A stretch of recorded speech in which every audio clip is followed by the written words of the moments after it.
Hey, what is going on, guys? XpertFusion here, and today we have our second episode of my Call of Duty retrospective reviews. So basically what I'm doing is going through every single Call of Duty from Call of Duty 4 all the way up to Call of Duty Black Ops 4, the newest Call of Duty, and reviewing them basically as a way to bridge the gap from now until the release of Call of Duty Modern Warfare this October. I'm going to try to do one every other couple weeks or so. Just review the whole game and give you guys a score, like a percentage out of 100 as to what I would give the game personally. I'm trying to keep these reviews as unbiased as possible, but obviously my opinions are involved. That is, a no-brainer, but I'm not keeping nostalgia or any of that other stuff into account, just purely based off of the full game itself, the campaign, the multiplayer, and whatever the third mode is that the game entails, and in some cases, obviously, like Black Ops 4, not having a campaign at all, and taking into account the blackout mode instead. These reviews will last about 20 minutes or so for the most part. Just sit back, relax, enjoy, and just enjoy me talking about these Call of Duties, and let me know in the comment section below how you feel about all these different ones. I'm going to give, each category its own score, and then in the end we'll tally them all up and give it a full score. So today we have Call of Duty World at War, which released in 2008. Let's do this. So I know this is going to be really controversial, but my phrasing, which I'm going to give every COD kind of like a phrasing, I called Call of Duty 4 good enough. That's kind of what I thought it was.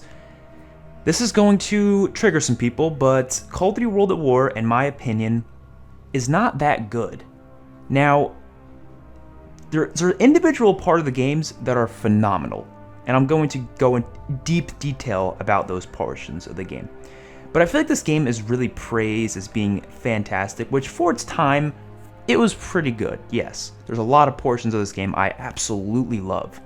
But then there's also a lot of portions of this game that I absolutely despised, and I think I need to include all that in this review, and you'll obviously see what's going to happen in this review. So starting off, of course, with the campaign, I think the campaign is phenomenal. Easily the best part of this game.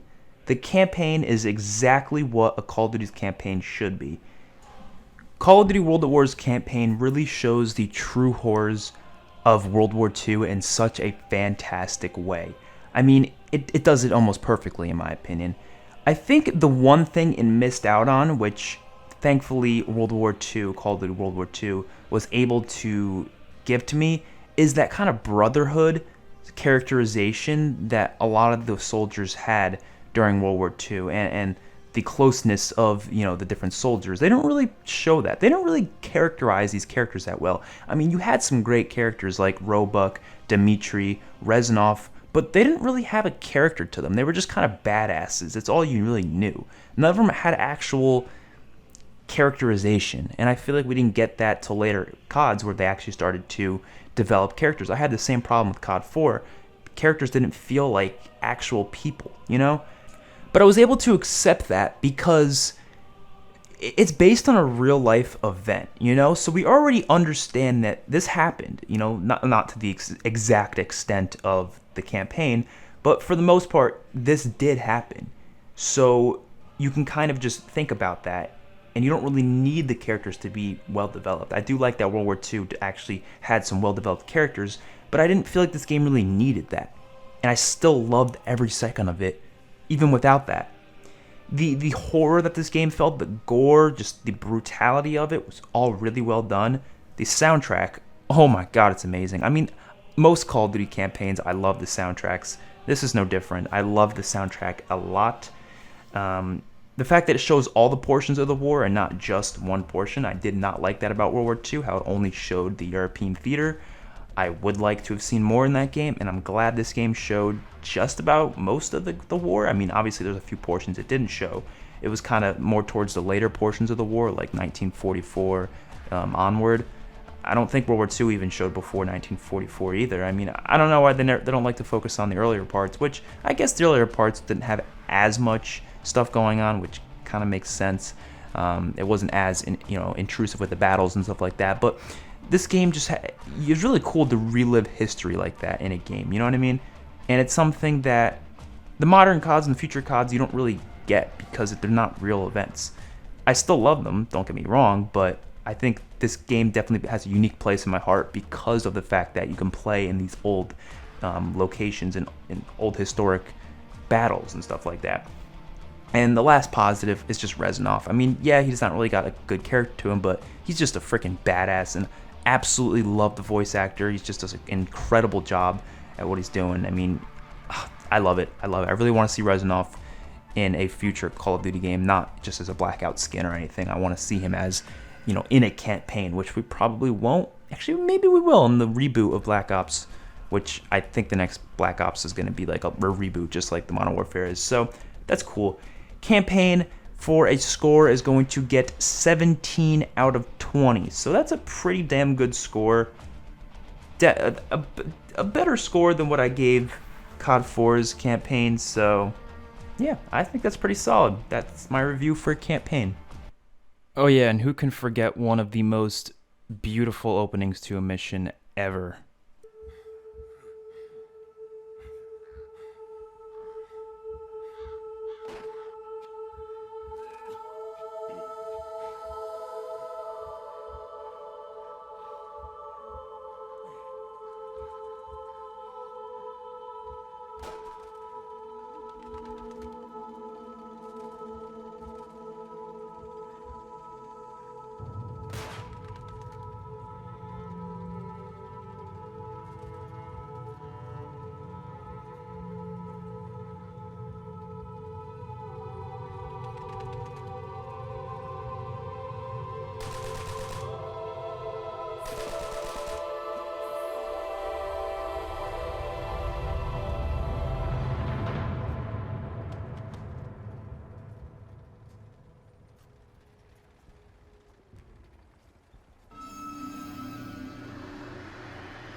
So you may be wondering, why the hell did I give this game a not that good score if I've said really nothing but good things about it so far?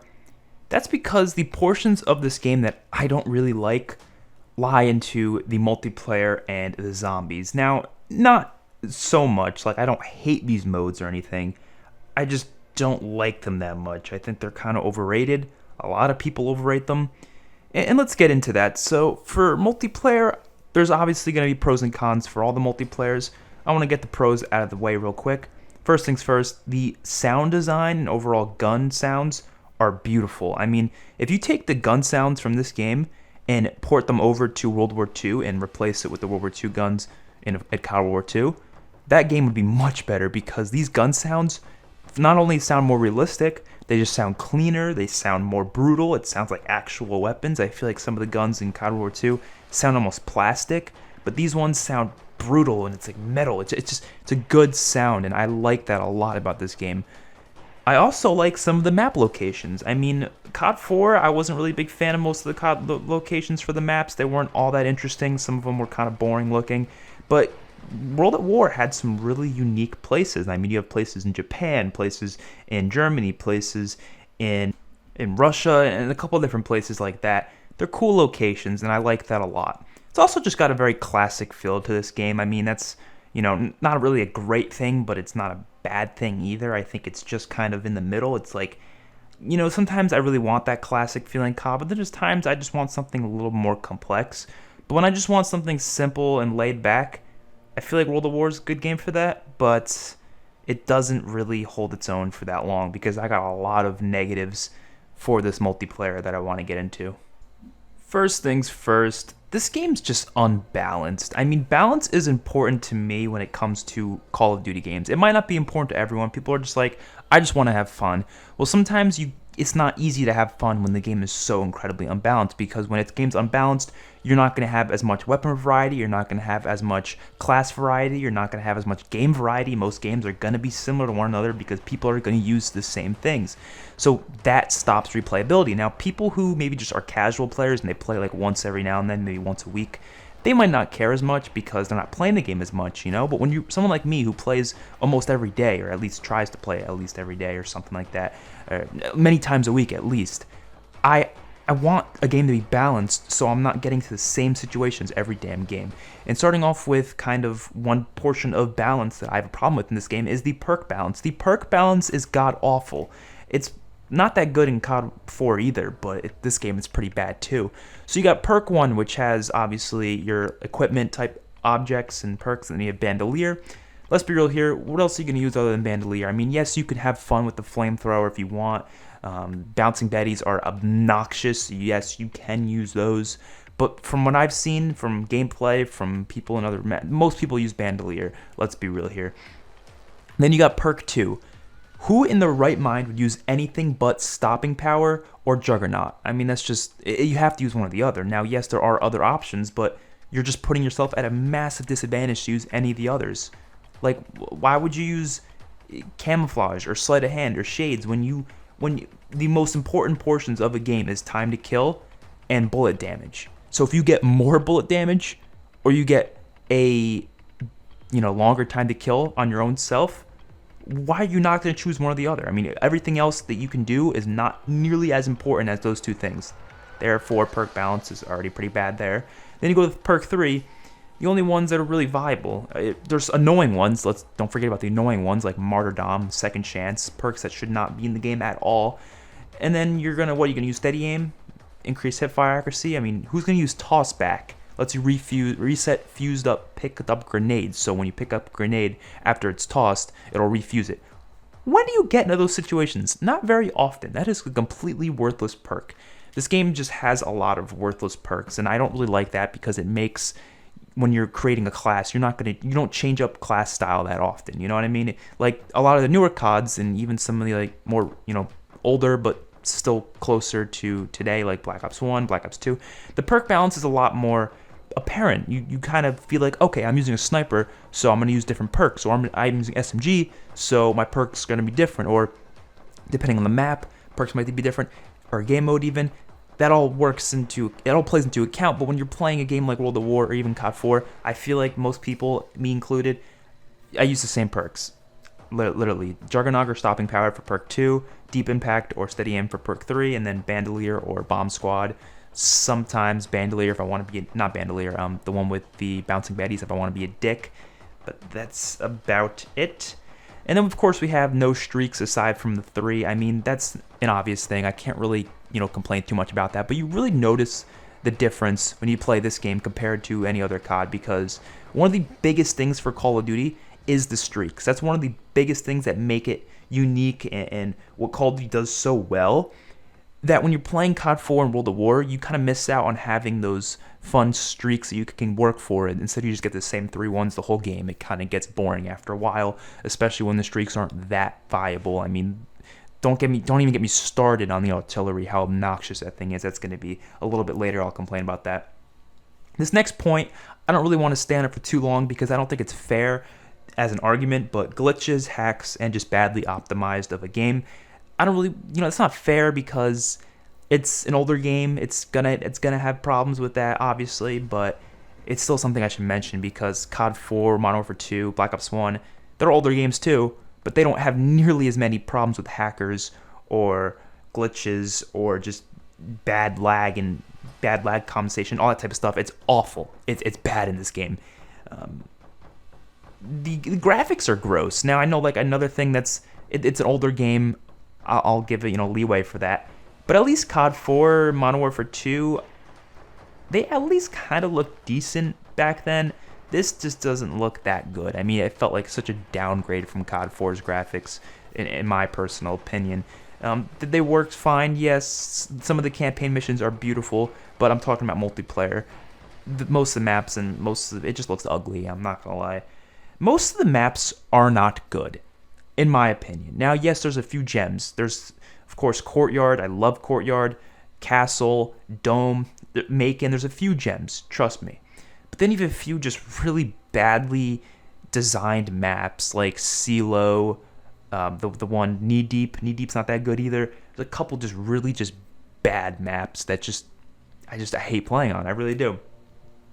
Tanks in 6v6 modes just doesn't work, because when you have a couple tanks on a map at a time in a 6v6 mode, there's at least 2 people in a tank at a time, and then maybe another tank, 2 people go in there. You can have like 4 people on the battlefield at once just fighting each other because there's people in tanks just driving around. You know, I like the idea of vehicles in COD, but limit it to maps that are big enough for them and also can support the amount of players, like 9v9 or something like that. You know, if you have a specific playlist that is just ground war with tanks, I'm fine with that, but I really don't like how they have them on the 6v6 modes on the maps. It does not work at all. The artillery, like the friendly artillery, bombs when they're, you know, bombing the map. It shakes the hell out of your screen. Yes, I guess they're trying to go for a realistic feel, but it's so obnoxious, man. I cannot stand when you're just sitting there and getting bombarded with artillery that's not even the enemies, it's your own friends, and it's just shaking the screen like crazy. It's just, it's crazy. I hate it. If the enemy's bombing you, yeah, make the screen shake as much as possible. I'm completely fine with that. But if your friend's doing it, we don't need that much realism. That there's a point where it's too realistic, and then it just gets obnoxious. The game's really clunky and slow. I went over this. Bouncing baddies are obnoxious. The hit detection's really bad. I mean, Treyarch's games were never the best with hit detection, and usually Infinity Ward is better hit detection, but it's just not good. And the last thing I wanted to mention is that it didn't really feel innovative. This game did not feel innovative. Now I'm talking about multiplayer specifically. Campaign and zombies are a different story. The multiplayer felt like it just took COD 4's formula and turned it into a brand new setting that we've already seen before in the original CODs. We've already seen this setting. So it didn't feel new in terms of really much at all. Like, yeah, I understand they took the World War II setting and brought it into the new formula that COD 4 did, which I'm glad they did. I'm not saying I'm mad about that. I'm just saying there really wasn't much innovation when it came to the multiplayer in terms of gameplay, in terms of how you play. Like, you look at the next game, Modern Warfare 2, the amount of innovation that game held was insane. Black Ops 1 innovated like crazy. Modern Warfare 3, every COD game I think innovated in a very substantial way, but World at War in terms of multiplayer didn't really innovate that much, in my opinion. So yeah, that is multiplayer. I have to give it a 20 out of 40 score. I don't like multiplayer in this game that much, to the point where I rarely play it.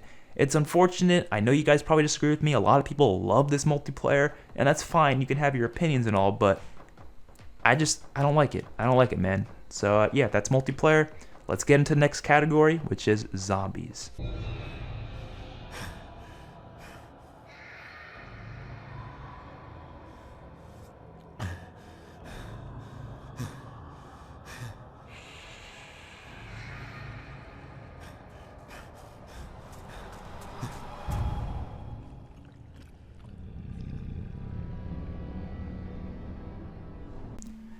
Call of Duty World at War Zombies. This is where it all started, and I gotta give it a lot of credit for that, because the amount of nostalgia and love I have for this mode is insane. Like I said, I don't want to include nostalgia as any portions of this review, but I think the fact alone that it's what started zombies, and if this wasn't a thing, then we would never have gotten all the wonderful maps that we got in the future.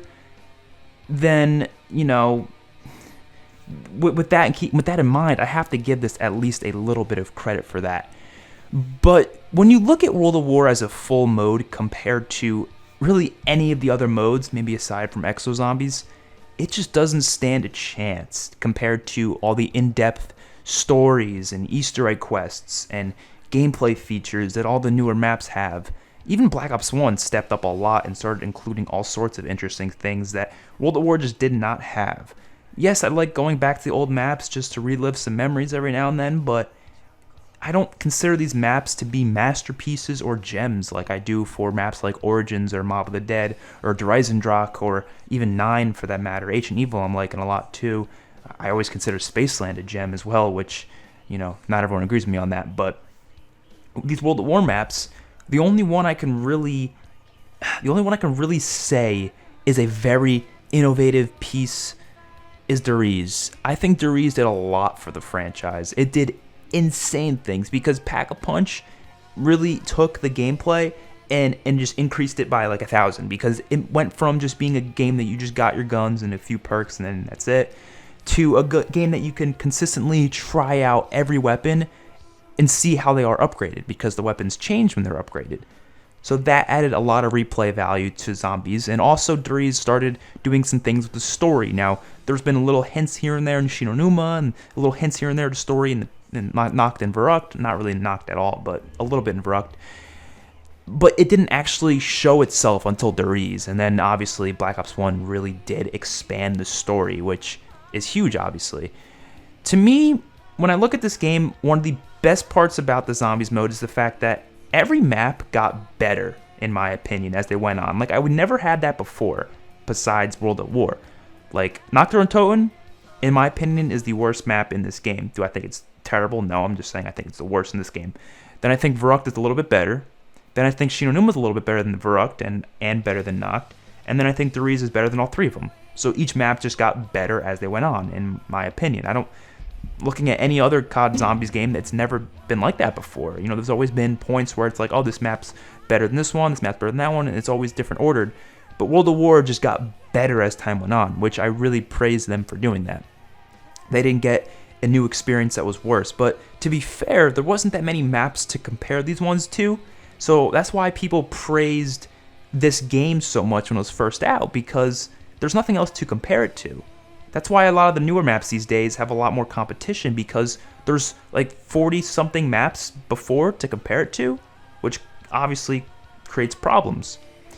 I think the biggest portion of this game that makes me say it's not that good compared to the other zombie modes is just the fact that it's too simple and gets way too boring way too quickly. You look at Nocturne Toten, what do? You grab 2 weapons and then you camp upstairs until you get to around 10 and then die. Like, that's basically the gist of it. There's no challenges, there's no quests, there's no pack a punch, there's no way to, increase your player, which some people like that, yes. But when you're looking at it from a perspective of someone who wants to continuously play a game for a long time, you get bored of that really quickly. Back then, we didn't get bored of it. No, because it was the only map we had. So we were comparing it to nothing, like I just said. But when you compare it to Black Ops 3 and above, it's just not nearly as good. Verrucht added the ability to get perks and also just expanded the size of the map so you could have more locations to camp and go around. Like I said, the maps weren't very creative because they kind of just took multiplayer or campaign locations and turned them into zombies maps. Obviously, nowadays we have much more creative value behind the maps, which is great. Verrucht didn't do much other than perks, like I said. Perks are big for, the future of COD, yes, but it just didn't seem big, just like you just buy 4 perks and that's about it. They give you a bit better abilities so you can stay alive a little bit longer, as well as the addition of traps, which was kind of cool. Shinonuma did little to none, honestly. They added some more locations to train that kind of made training a possible thing. Also, it included a wonder weapon other than the ray gun, of course, the Wunderwaffe DG2, which was awesome. But that's all it really did, to be honest, so I can't really give Shinonuma that much credit. And then Dries is the most innovative map in this game, of course, adding the Pack-a-Punch machine, adding a semi-quest. It's not really a big Easter egg quest or anything. Adding, radios, a whole story. I mean, they had a few radios in Shinonuma, but these are where the radios started to be kind of like really important to the plot, and we started unraveling things and finding out what the story is all about. And that's when I think people started getting really interested in zombies, was around Dries and going into, of course, Keynote der Toten. All in all, zombies, it's good, but it's not that great. I think it's gonna get a 26 out of 40 in my book. That's not that bad of a score. That's just decent. So yeah, 26 out of 40. So in conclusion, Call of Duty World at War is not that good. It's not bad, not by any stretch of the imagination, but it's not that good. It's going to get, in total, a 63%, which of course out of 100 is 63 out of 100 when adding up all the previous portions of this video. Call of Duty World at War could definitely benefit a lot from a remaster. I think COD 4 benefited a lot from a remaster, so maybe one day World at War will go up in my rankings a little bit. Maybe a remaster can make it a lot better, in my opinion. But right now, I think the game's strong suit is, of course, its campaign. That's where it is phenomenal. But the multiplayer and zombies just leave much to be desired, in my honest opinion. Hopefully you guys enjoyed the video. Next up is, of course, Call of Duty Modern Warfare 2. So look out for that one. That's going to be a controversial one, just like this one's probably going to be a controversial one. But hopefully you guys enjoyed. Let me know if you enjoyed it in the comment section below. And I'll see you guys next one. Don't forget to like, subscribe, share, and do all that fun stuff. Peace out.